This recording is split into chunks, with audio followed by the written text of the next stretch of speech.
Hello and welcome to We Caribbean, a special program in which we discuss and analyze the issues affecting the region, giving a voice to those who are impacted. It's their issues, their concerns, their triumphs on We Caribbean. I'm your host, Doris Polo.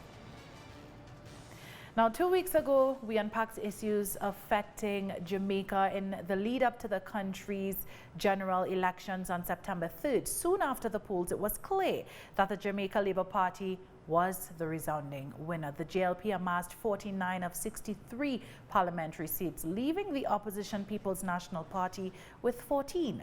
The results was one of the largest margins of victory in decades, but also one of the lowest voter turnouts at 37%. In the 2016 elections, turnout was over 48%.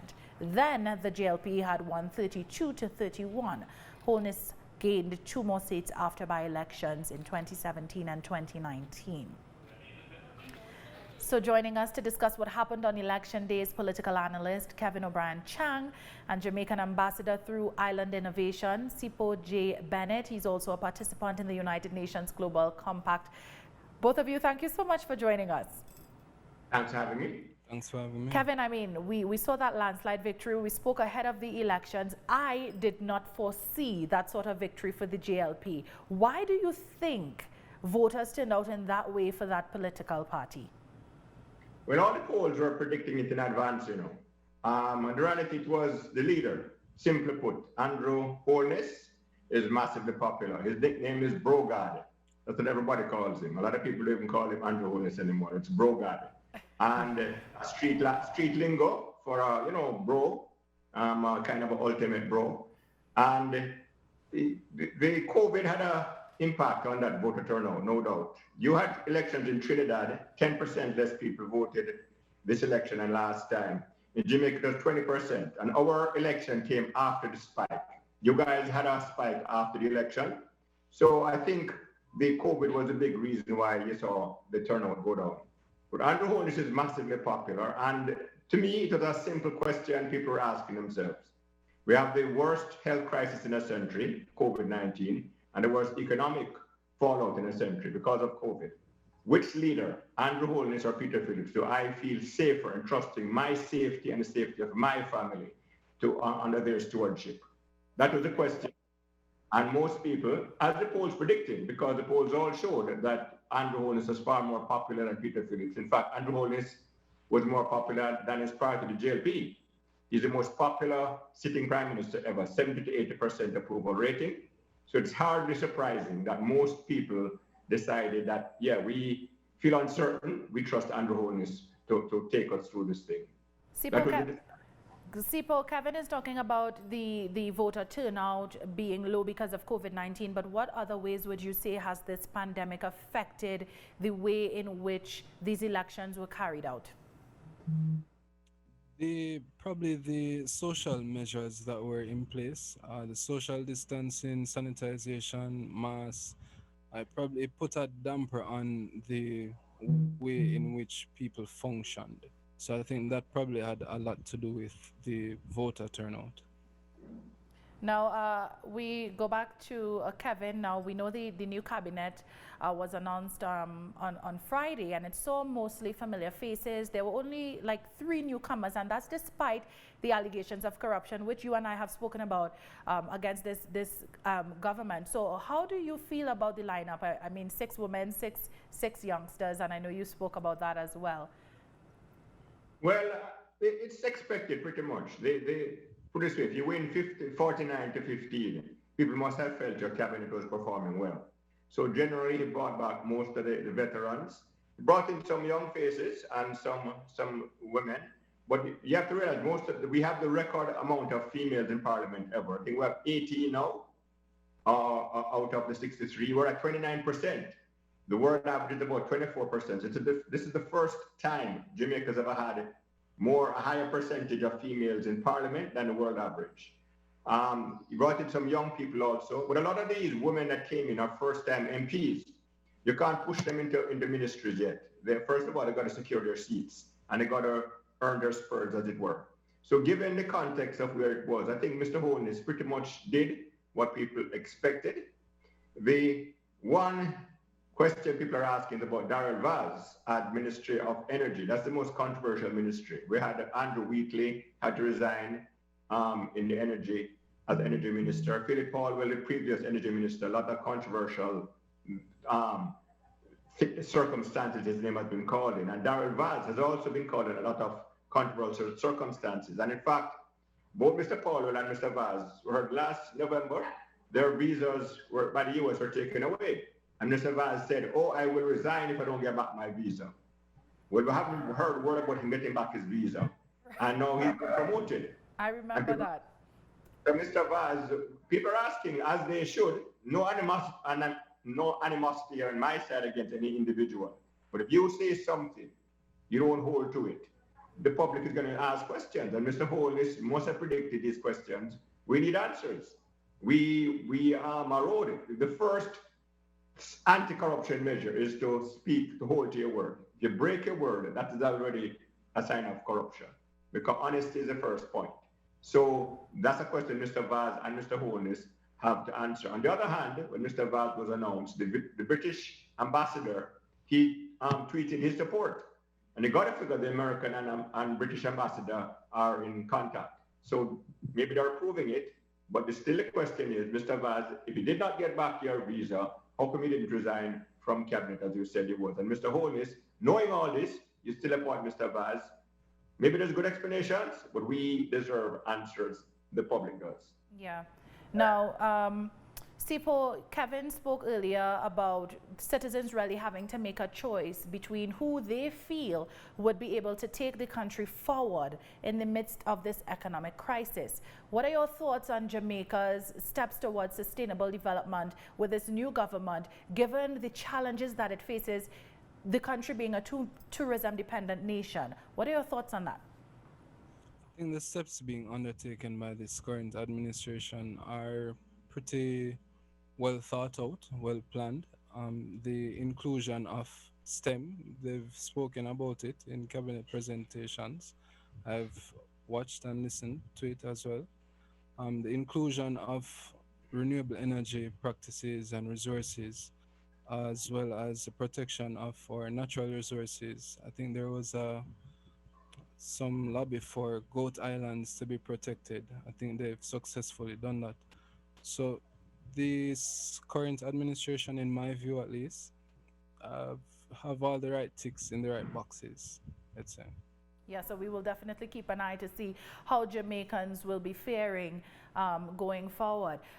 Kevin, who would you say is a good candidate for the leadership of the People's National Party? Because we know Dr. Phillips said he was going to step down. We haven't heard much about who his successor would be. One quick point about, we also banned all plastic bags, which is a positive environmental move also. Excellent. Yeah, the PNP is in a real conundrum. There's no popular leading in the waiting. The heir apparent was Peter Bunting. He ran a leadership race, challenged Dr. Phillips last year, lost by 2%. He was the heir apparent, but he lost his seat to a 32-year-old young lady, the youngest MP in the parliament now, Rhoda Crawford. So the PNP is in a real conundrum. The heir apparent has lost his seat. Lisa Hanna, the second heir apparent, she's in a fight for her seat now. She won by 32 votes, but it's being challenged in the magisterial courts. The other candidates have pluses and minuses. Philip Paulwell is a likable guy, Philip Paulwell, but he has no visa. How can you lead a party with no visa? Michael Phillips, Peter Phillips' son, another well thought of guy, but the father's name is not exactly strong, the brand not strong right now, so he may have to wait his turn. Mark Golding, a well-respected guy, likable, but people wonder if he has the fire in the belly. Does he really want the job? Julian Robinson, a likable General Secretary, young. I think he's about 1 year older than Mr. Holness, I think, under 50. But again, does he really want it? There are a lot of pluses and minuses, and none of them are standing out. So Peter, people are wondering what's going to happen. They could go for a party leader and an opposition leader. They don't have to be the same person. The opposition leader has to have a seat.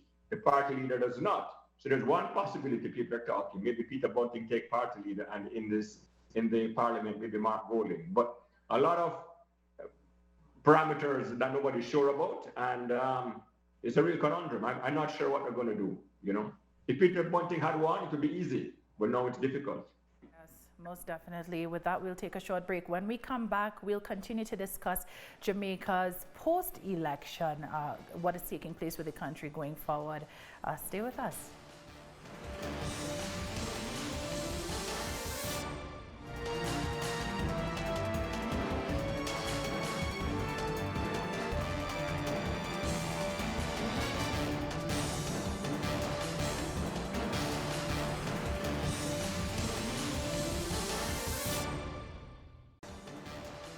We continue our discussion on Jamaica's elections. Now, Sipo, I would like to ask you, what are your thoughts on Jamaica really having to turn inwardly and support local and buy local at this point in time because of course, the import bill being extremely high for the country, and amidst this pandemic and this economic crisis, can we expect to see more production locally?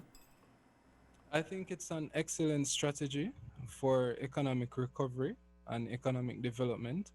When we have focus on our farmers, agricultural sector, energy as well, environment conservation, sorry, it promotes business, sustainability, and the thriving of the economy. So I think it will definitely increase our productivity in terms of goods, services, and that will in turn reduce our imports and increase our exports.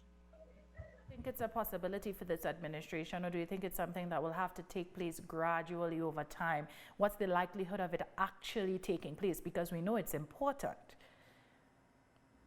Definitely. I think our key stakeholders are generally along the same wavelength with all the advocacy around sustainable development and climate change impacts and resilience. But it will be a gradual shift. The industrial revolution, it will take some time where automated industrial systems and the incorporation of technology in agriculture, but we're going in the right direction, I believe. Yeah. Now, Kevin, Prime Minister Andrew Holness, I looked at his victory speech, and to me, it seemed like a very humbling one. There was no arrogance at all. Do you think that he was able to pacify people who didn't necessarily want him in office? Yes, it was an excellent speech. But you have to remember, you know, we've had one-sided parliaments before. In fact, this is one of the fourth most one-sided. 1980, 1993, 1997. You had one side having more seats. It's not unprecedented. But yes, still questions were raised, and Mr. Holness, I think he answered a lot of the questions people were asking before, so which was pretty good. And we hope he stays humble. You know, they have a famous saying, power corrupts, absolute power corrupts absolutely. And when you get such a massive victory, and he's so massively popular on the ground, especially with young people, Brogard is like a big brand out there, you know? And so we hope he stays humble, and the civil society will have to hold him to book. And he certainly started out on the right path in how he spoke. But I come back to the point. Mr. Vaz here is raising a bit of questions. Why are you having people ask questions so early? You know, you just got into your new regime and you made an appointment where questions are being asked. Why would you go for something less controversial? That is a question in my mind. But as I say, Mr. Holness, let's face it, if you ask most Jamaicans, he has accomplished more in the last 4 years than many of us have seen in the past 26 years in terms of infrastructure building, roads, water, the jobs, the lowest unemployment rate ever, the poverty dropped by 40%. This is pre-COVID. Obviously, it's a different game after COVID. But before COVID, he had accomplished a lot more than people had expected any prime minister could accomplish. So he has a lot of goodwill. He has a lot of political capital. He can make a lot of fundamental changes. For example, with crime and education, two of the most critical problems, he can really go to the root causes now. He has that power. Will he? That's the question. Will he coast along with this big majority, or will he take it and say, I'm going to use my political capital and deal with the fundamentals of the problem so that Jamaica can, we're doing okay. I mean, we've done okay. We're, not bad. I mean, but we can do a lot better, most people feel. But it requires a leader who really is willing to do the hard, heavy lifting and attack the fundamentals. He's going to make a lot of people uncomfortable who are happy with the status quo. Is he willing to do that? That's the big question. But Kevin, for our regional and international viewers looking on, when we looked at the election results, a lot of them were pretty close. I mean, we saw Lisa Hanna winning by, I would say, no more than around 32 votes. There's a deadlock. I know that there is a magisterial recount taking place. So how does that fare with the opinion that Andrew Holness is extremely popular? Because if he's leading the party and he is extremely popular but the GLP isn't, what is going to take place with the government? How is the government going to be received? And then also, my other follow-up question based on what you said is on the state of emergency that was implemented to address the crime situation. Many people felt like that would have been a plaster, but it really didn't address any of the paramount and pertinent issues. So, I mean, I'd like to hear your response on those 2 points. Well, it's only 3 seats with a magisterial recount. I mean, only 3 close seats. The others are pretty big, are pretty wide. I think 4 maybe. And at most, the JLP could lose 2 seats. So the minimum they're going to have is 46 seats for JLP. It's still a big margin. They want 50%, 57% of the popular vote, the 43% for the PNP. That's a big margin. 14%, a big margin in any mature democracy. The crime, we all know crime in Jamaica. Crime has been the biggest problem. But the powers that be seem comfortable with it. Not only the politicians, but the business folks, even civil society. It's going to require a change. Let me be blunt about crime in Jamaica. Most of the people killed are young black men in garrisons. And tragically, the problem is those lives are not valued. You only hear a big thing when somebody from uptown gets killed or something. It is really unfair. It is kind of almost an apartheid, a class apartheid kind of thing. And that is where many people feel that if Jamaica is going to progress, crime is estimated to cause the country 5% of the economic growth because they have to spend money on security guards, all that kind of stuff. People feel unsafe, even though the fear factor is not much when you compare to other countries, amazingly. But still, it affects the economy. And there was a famous aspiration of the government, we're going to reach 5% growth in 4 years. When people like me, who are realists, say until you cut crime, drive murder down, you're not going to reach that. Yeah. The reality. But the positive thing about crime, we had a big crime agreement plan signed August the 3rd. All the government, the opposition, the private sector, the churches, civil society, the labor unions, all agreed on the fundamental things that need to be done. There's a big signing. There's going to be an crime oversight committee. So that's a big hope now. And there is where Andrew Holness, the hope is he will support it 100%, drive it. A prime minister has to drive it. If he does, there's great hope we can see big changes in crime. If he doesn't drive it, he's going to let down people. Say, oh, you're so popular, Mr. Brogard. Most honorable Brogard is his nickname. Why aren't you trying to protect your people, as you say you would?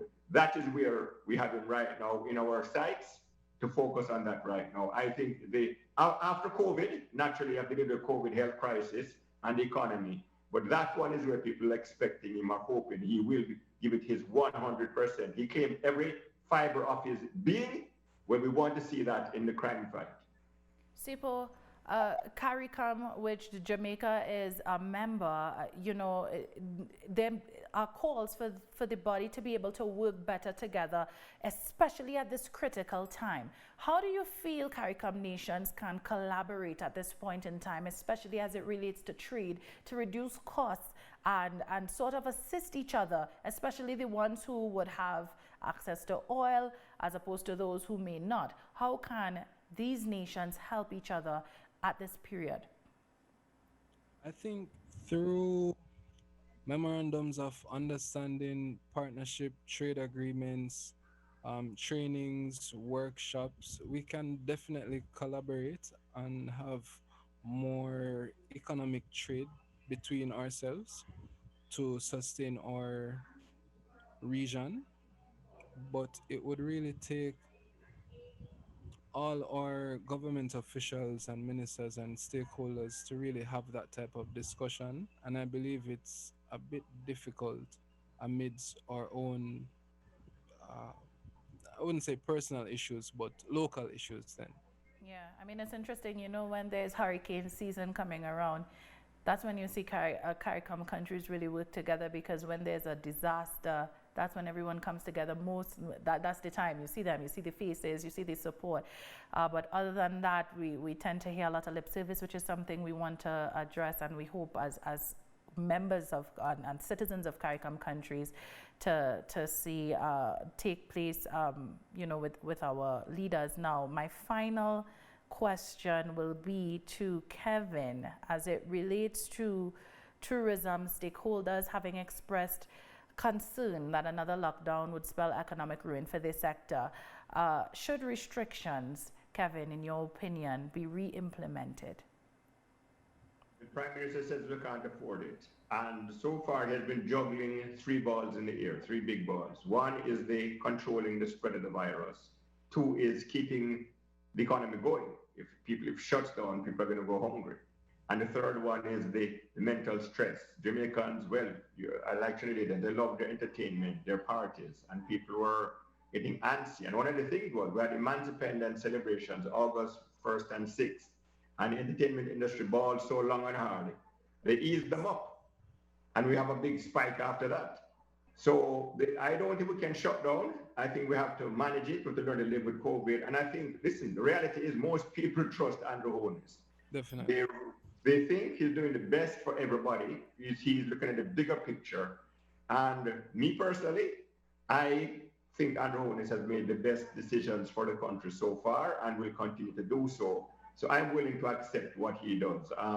I've seen the big picture. I haven't liked everything, but he has been successful at balancing, and that's my view. You wanna add to anything Kevin just said as we wrap up?